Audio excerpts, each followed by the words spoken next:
राजकन्या देवकीर विवाह उत्सव जो दिन निज पिता उग्रसेन करथिले गादीच्युत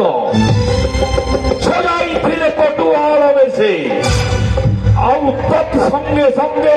पुरातन मंत्री अक्रूरंकु पदच्युत करि निर्वाचित करिथिले मथुरा राज्यरु महाराज यही विचक्षण महामंत्री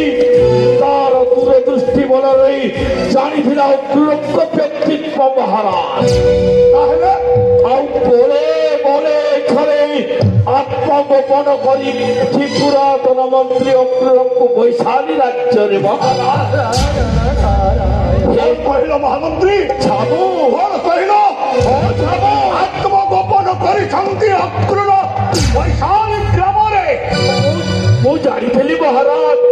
दिने ना दिने अक्रूरंक आवश्यक पड़ो राज दरबारे एते कार्य तम हस्ते एला समापन जदि अभय करिबे प्रधान पुरातन मंत्री अक्रूरंकु ससम्मान घेनी आनिबे राज दरबारे महाराज धन्य हे देवर्षि नारायण नारायण गोमत ऋषि अच्छी अभिशाप अवश्य जीवी नहीं गोपन मुही गोपन पाद देव